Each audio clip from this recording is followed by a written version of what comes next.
Is the United States supporting Al-Queda in Syria? The answer is yes. Fact number one, there is no question that Al-Queda fighters are part of the opposition forces attempting to overthrow Syria's government. Fact number two, the creation of Al-Queda wasn't Islamic fundamentalism. It was the CIA. The Mujahideen was created by the CIA to cause problems for the Soviets. And you might say that's crazy talk, right? Here's Secretary of State Hillary Clinton. To be fair, we had helped to create the problem we're now fighting. How? Because when the Soviet Union invaded Afghanistan, we had this brilliant idea that we were going to come to Pakistan and create a force of Mujahideen, equip them with Stinger missiles and everything else to go after the Soviets inside Afghanistan.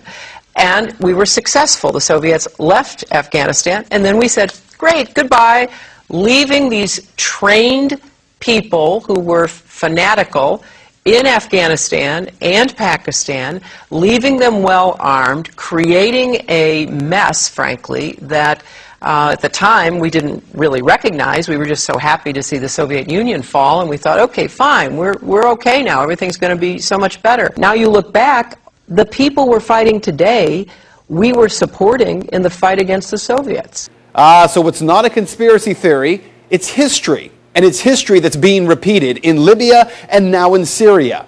But there is a bigger problem here, one that every American should be questioning. We're fighting Al-Qaeda in Afghanistan, but we're also bombing Al-Qaeda targets in Pakistan and in Yemen.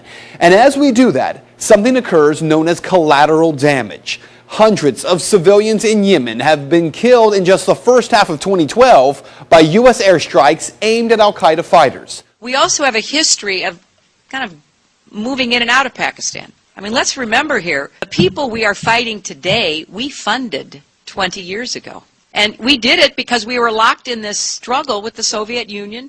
They invaded Afghanistan, and we did not want to see them control Central Asia.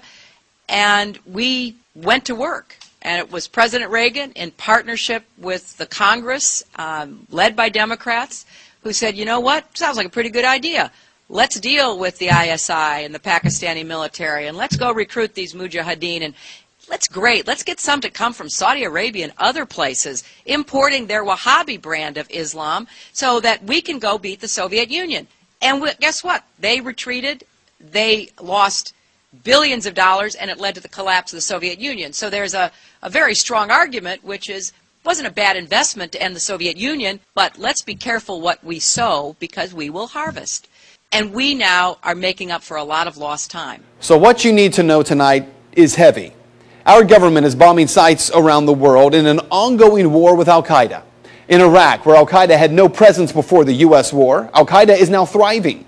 The same Al-Qaeda, yes, created by the U.S. government in order to harm the Soviets. And today, at least 13,000 civilians in Afghanistan are dead as a result of that war with Al-Qaeda. So with all respect to Ms. Fitzgerald from the Irish Times, this is not propaganda. Rather, it is the question that every American should be demanding answers on from Congress and from this president. Why are we giving Al-Qaeda fighters money and weapons to overthrow yet another government in the Middle East? Today, our government claims they're freeing the people of Syria. Tomorrow, if history tells us anything, we will be killing and wounding civilians in airstrikes and then referring to them as collateral damage in a war with an enemy who we brought to power.